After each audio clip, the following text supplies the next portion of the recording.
Padaos-dos ng padaos-dos mga kababayan. Ang ratings ni Amy Marcos dati nasa 4, 5, 6, 7 siya. Hindi man po nakapagtataka kasi siyempre turn off yung mga Marcos loyalist. Inaaway yan yung kanyang kapatid kasi. Pero sinasabi niya mahal daw niya si Ading. Hindi man po makita ng ating mga mamamayang Pilipinong mahal mo yung iyong ading na si President Bongbong Marcos. Gusto nang ipapatay ng kaibigan mong si Sara Duterte pagkatapos nandun ka pa rin kampi sa mga Duterte. Sino ba naman ang hindi matuturn off na mga supporters niyan? Kaya malamang sa malamang talaga matalo si Amy sa pagkasenador.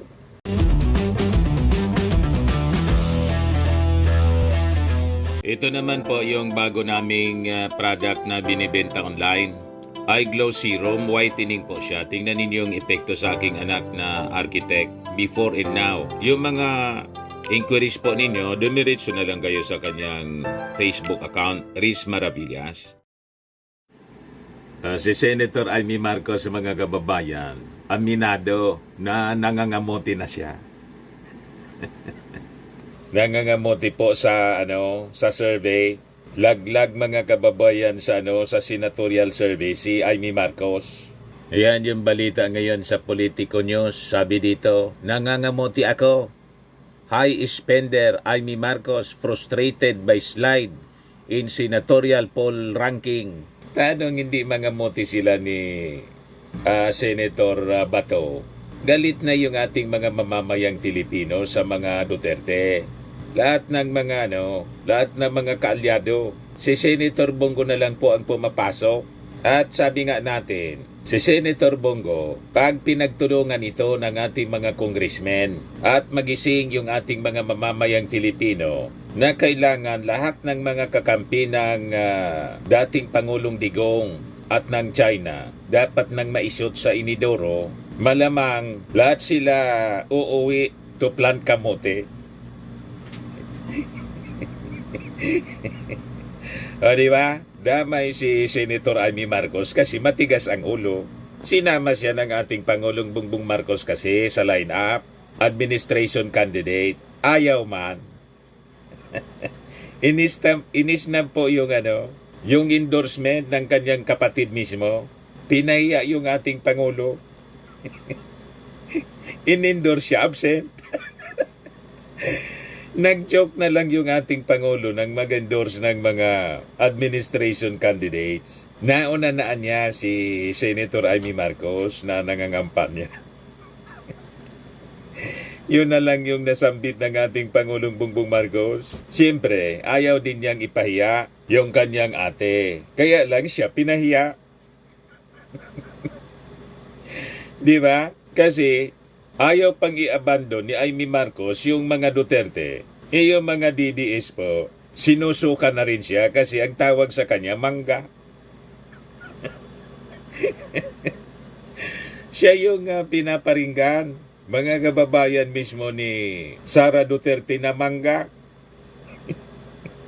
Pati yung tatay niya gustong ipahukay. Sabi ni Amy Marcos doon sa interview, tadyakan anya kita. Pero pa-joke-joke niya. Hindi pa rin niya mga kababayan maiwan. Iiniwan ka na nga. Wala eh. Ang problema po kay Senator Amy Marcos, iniwan na siya ngayon ng mga Marcos loyalist, iniwan pa ng mga DDS. Talagang mga ngamote.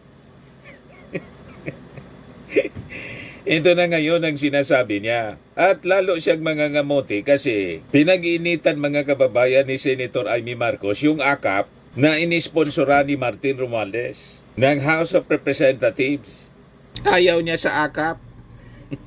Senator Marcos chides government executives over lack of AKAP beneficiaries list. Hindi lang siya mangangamote, pati mangangamuting kahoy.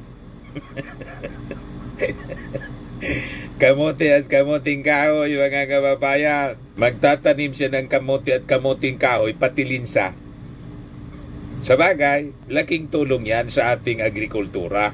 Matutukutukan niya yung agrikultura pag halimbawa, hindi na siya manalo, magtanim na lang ng kamote.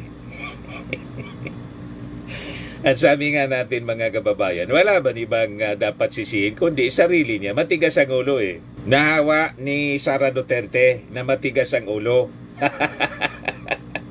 Ano?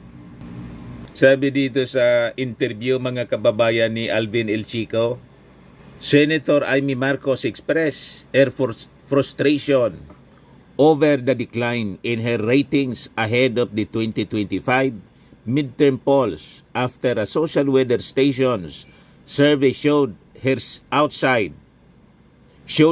outside the Magic 12 list of candidates with a strong likelihood of winning. Yung survey mga kababayan commissioned by Stratbase and conducted from January 17 to 20. Latest ito po showed Marcos in 14th place, down from her previous 12 to 14th rank in December. Padaos-dos ng padaos-dos mga kababayan. Ang ratings ni Amy Marcos dati nasa 4, 5, 6, 7 siya. Hindi man po nakapagtataka kasi siyempre turn off yung mga Marcos loyalists. Inaaway yan yung kanyang kapatid kasi. Pero sinasabi niya mahal daw niya si Ading. Hindi man po makita ng ating mga mamamayang Filipinong mahal mo yung iyong ading na si President Bongbong Marcos. Gusto nang ipapatay ng kaibigan mong si Sara Duterte pagkatapos nandun ka pa rin kampi sa mga Duterte. Sino ba naman ang hindi matuturn off na mga supporters niyan? Kaya malamang sa malamang talaga matalo si Amy sa pagkasenador. Galing dito sa amin po. Yeah. Post ni Congressman Joey Sarte Salceda na tatakbong senador sa Kagsawa Festival. Kagsawa Festival highlights Albay history, values, progress. Nandito si Amy Marcos nung isang araw. Ayan nangangampanya rito mga kababayan si Amy Marcos kasama si Congressman Joey Sarte Salceda. Yan po sa Kagsawa Festival. Nagsasalita siya mga kababayan. Message of support, Senator Amy Marcos. Pakinggan din natin yung kanyang sinasabi dito sa amin. Namin ng mga taga-daraga, Albay. Ako'y nagpapasalamat sa instant invitation. Instant invitation daw. Ako surprised din. Pero napakalaking tuwa ko na makaabot dito at tunay nga na nagpasalamat sa inyo namin sa mainit na pag-resibir dangan sa pag-imbitar ninyo sa atong dinhi. Nag-Bicol Daraginyo. Kagsawa Festival. Napakaganda ng araw, napakaganda ng bulkan. Sa ating pinakamamahal na Congressman Joey Salceda, palakpakan po ninyo yan. Kasama ko po yan, 15 anyos pa lang kami. Ang babata po namin sa bundok ng Makiling. At dati, yung kabataan ba, SK po, nating orig na SK. Hanggang ngayon, ipaglalaban namin ni Joey, SK pa rin kami. Sanggunian katandaan na nga lang. Pero, specialist in all areas of economic development. Hanggang ngayon, pinag-uusapan pa rin namin, universal minimum wage. Hindi lang sa senior citizens, kundi sa lahat ng naghihirap. At talagang under the minimum wage. Ang totoo, pati yung minimum wage, gusto ko gawin pantay-pantay. Nag-iisa siyang lumalakad mga kababayan.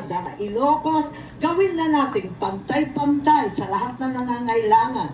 Maraming salamat. Napakarami natin pag-uusapan. Ngunit sa lahat ng problema, alalahanin natin ay may solusyon. Sa lahat ng problema ay may solusyon. Pero ang totoo na totoo, tayong lahat sama-sama ang tunay na solusyon. Mabuhay ang Kagsawa Festival, mabuhay ang Daraga Albay, mabuhay ang Bicolano. Maraming salamat po sa inyong lahat. Ayan lang po maiksing mensahe ni Amy Marcos. Yang Daraga po, Kagsawa Festival. Diyan ako dating municipal councilor, 25 years old pa lang po ako noon, 1992, panahon ni dating Pangulong Fidel Ramos. Isa ako sa mga original members ng Lakas CMD. Noon, naging Lakas NUCD. Na ngayon, partido ni Speaker Martin Romualdez na naalata na parang inaaway ni Amy Marcos. Doon sa interview, mga kababayan, pati dito sa AKAP, tanong di mga moti si Amy Marcos. And until today, hindi niya nare-realize. Natigas nga ang ulo. Siguro, pag tuluyang natalo si Amy Marcos, baka magising magbalik loob. O, di ba? Pero paano yan? Kung halimbawa matalo siya, mawawala siya sa sirkulasyon. Pahinga muna. Unless i-appoint siya, mga kababayan, ng kanyang kapatid. Pero baka malabo kasi siyempre nakakaya naman na yung isang Marcos i-appoint po ng ating Pangulong Bongbong Marcos, kapatid niya.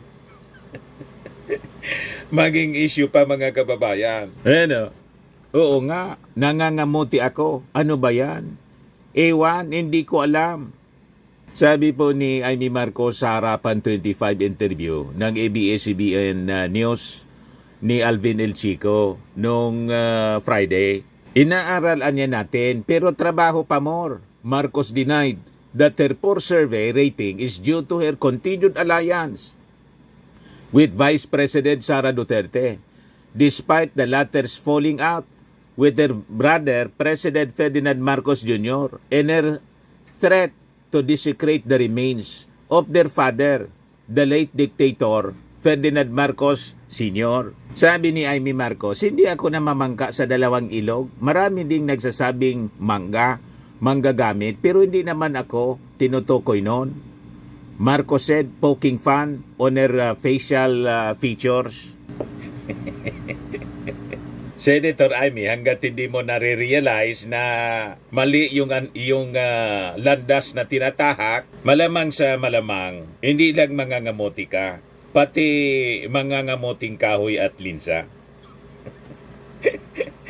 Yun malamang ang bagsak po ninyo. Pero sabi nga natin, matanda na po kayo, mas matanda pa kayo sa ating Pangulong Bongbong Marcos. Kaya mahirap mag-advise sa matanda. So alam mo na kung ano yung mga consequences ng inyong mga actions, siguro naman handa ka dyan.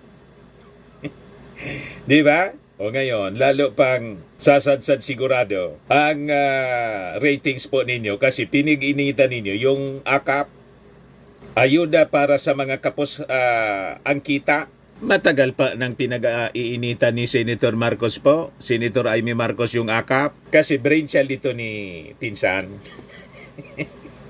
Ilan sabi nga natin, laki pong tulong. Talagang matuturn off yung mga kababayan natin na kapos ang kita. Pinag-iinitan po ni Senator Amy Marcos. Yan o. Sabi rito, Senator Amy Marcos on Monday grilled top government officials for failing to present a clear list of people qualified to benefit from the Ayuda sa Kapos ang Kita Program or AKAP. Paano magkakapag-provide ng list na unang-una bago pa lang po ang AKAP? Natural, wala pa silang lista ng mga beneficiaries. Ang mayroon sila, yung qualifications na dapat tumanggap. Pero yung lista ng nabigyan or bibigyan, siyempre wala pa. Bagong budget siya na inilagay, mga kababayan, bagong pondong inilagay sa ating 2025 budget. Ang hanapin po ninyo yung beneficiaries ng confidential funds ng kaibigan ninyong si Sara. Doon po wala kayong sinasabi, tahimik kayo. Kasi kaibigan ninyo si Sara Duterte. Yung mga beneficiaries noon, fictitious po. Kaya nga, may 3 impeachment cases na nakapending sa Kongreso. Kaya tama naman po yung paliwanag ng mga taga-DOLE at saka ng taga-DSWD. Inanapan po ng diferensya ni Amy Marcos. Ginisa po yung mga taga-DOLE at taga-DSWD, hinanapan ng lista. Yan o, sabi rito, during the Senate Committee on Social Justice, Welfare and Rural Development hearing, Senator Marcos asked the Department of Labor and Employment, the National Economic and Development Authority and the Department of Social Welfare and Development to provide the list. Paano ninyo matutukoy kung sino yung tamang beneficiary? Wala naman pala kayong listahan ng minimum wage earner, sabi po ni Amy Marcos. At the end of Marcos' prodding was Dole Undersecretary Benjo Benavides who argued that any type anya of assistance has a clear process of application. Pero sabi ni Amy, pero anya ang maliwanag walang listahan ang minimum wage earner ngayon sa Dole man o sa DSWD. At ito ang target ng AKAP, ngunit hindi maliwanag kung sino sila. Wala kayong pangalan, asked Marcos, to which Benavides answered none.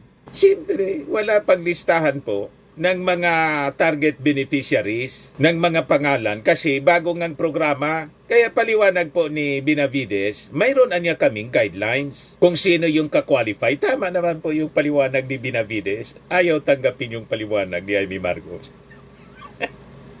Ang gusto niya, pangalan ng mga wage earners, ng mga minimum wage earners. Paano yung gobyerno po, ng mga past administrations? Wala pa man yan.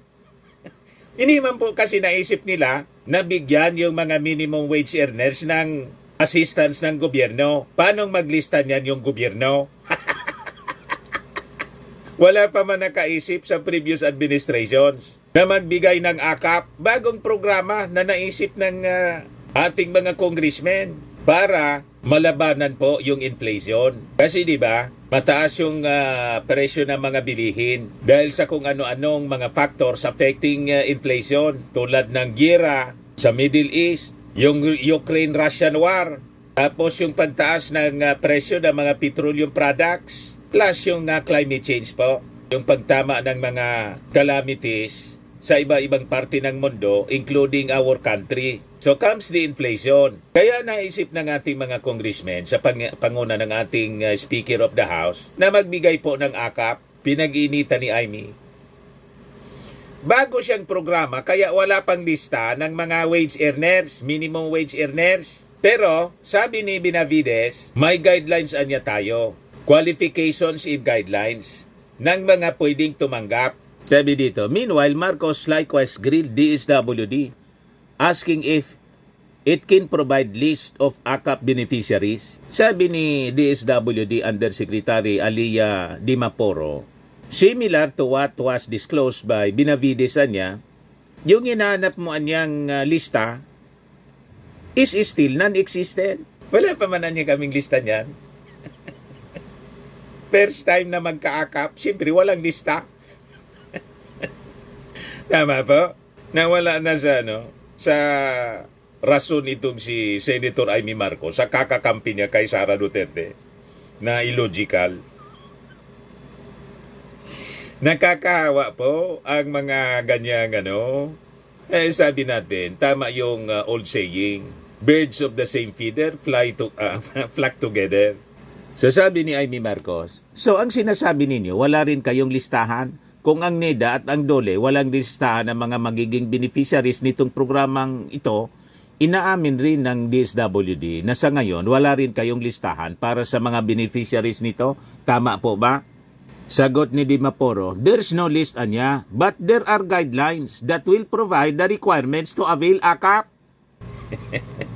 Medyo nainis-inis na si Dimaporo. Wala niya kaming listahan ng mga beneficiaries ngayon. Pero anya, may guidelines anya kami at mga requirements doon sa mga dapat tumanggap.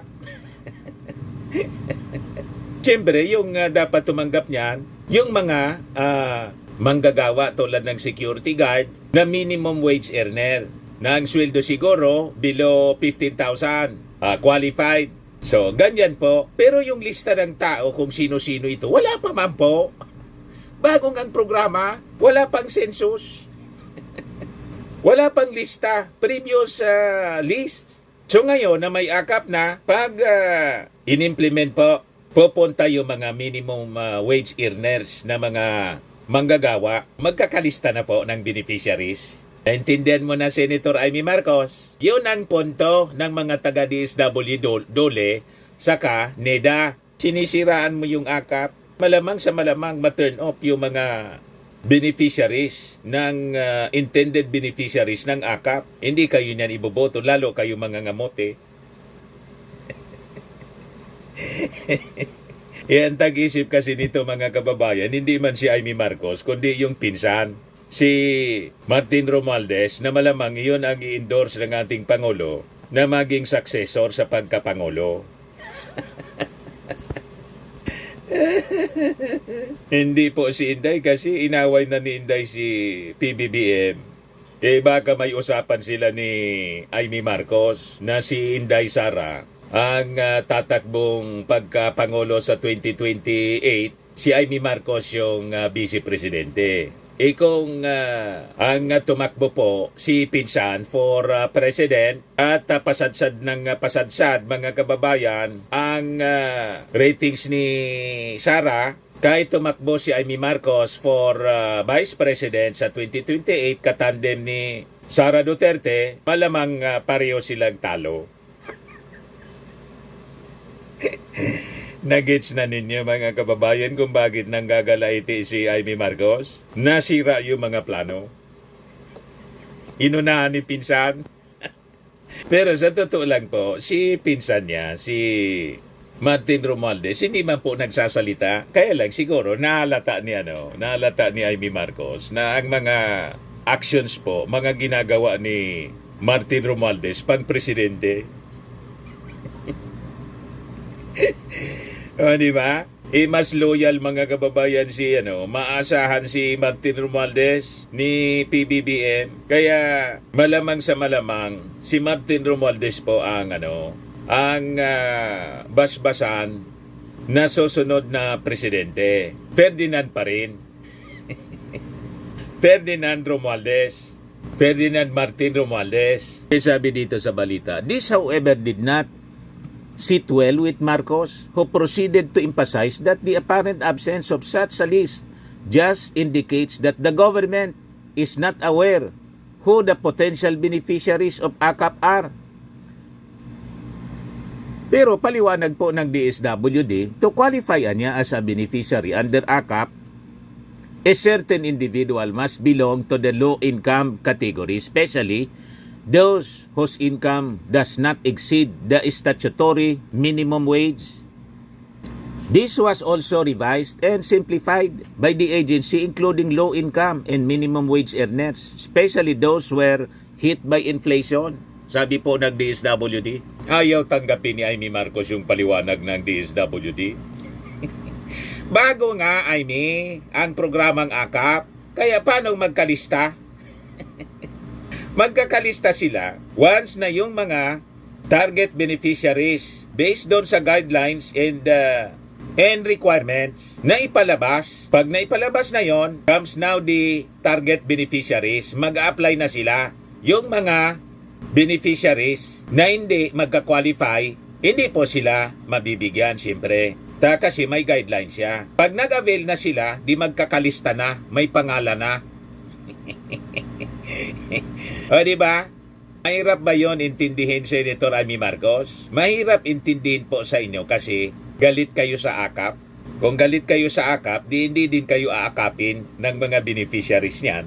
Pagdating ng 2025 midterm election, asa pa kayo na mananalo. Ngayon nga po, nangangamuti na kayo. Itong pangangamuti ninyo sa survey, ang may kagagawan po niyan, kayo man lang mismo. Parang si Sara Duterte, dati top, laging nagtatap sa survey, bumantot ng bumantot yung pangalan kasi nadiskubre yung kanyang masamang pag-ugali.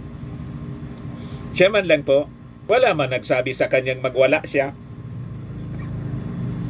Sino ba ang nag-advise sa kanyang hukayin yung bangkay ng tatay mo at mag-press con siya, pagmumurahin yung inyong kapatid at pagbantaan na papatayin? Wala man nagsabi sa kanya magpapreskon siya. Sarili niyang initiative. Yan ang dahilan kung bakit bumantot, sumadsad yung ratings ni Sara Duterte, 49% na lang sa latest. Talo na ni Martin Romualdez, 58%. Damay po kayo. Lahat ng dumidikit ngayon sa mga Duterte, damay na kayo. Tama pa. Sa mga naghanap ng malinis and spacious fitness gym, pumunta lang po kayo sa aming Colossal Fitness Gym. We also offer Grab Car Rental with our brand new 2023 model ng Toyota Innova. We also accept booking for those who are planning to travel via PAL, Cebu Pacific, and other airline companies, local and international, and bills payment for Meralco Bills, PLDT, Aleco Bills, etc. Ang Colossal Fitness Gym is located at 3rd floor Security Bank Building, Landco Business Park, Legazpi City, Albay. For inquiries, look for Chilon Maravillas. Contact number 0966-802-0949. Yan yung aming Innova. Lagi na pong matao sa amin. Pati mga foreigners po, tingnan ninyo. Mga British tourists sila. Ang lalaki ng katawan na, mga kababayan, nag-gym sa amin. Ito naman po, Indian National. Ito mga mga European sila.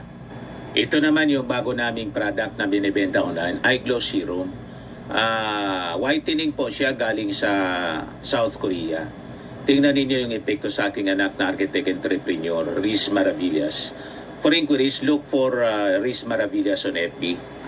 Ito naman po, Firmax Firming and Lifting Cream. Pinapahid po ito sa mga pulses and affected area. Mainam po ito sa mga pains at paninigas na mga kaso-kasuan. Ito po, Automax Radiant Serum. Sa mukha naman yung application. Anti-aging po siya. You will look 10 years younger than your age. Sa mga cancer patients naman po, baka lang gusto niyo itong itry. Nengxia Red Mixed Fruit Drink. Hindi man po siya gamot, food supplement siya.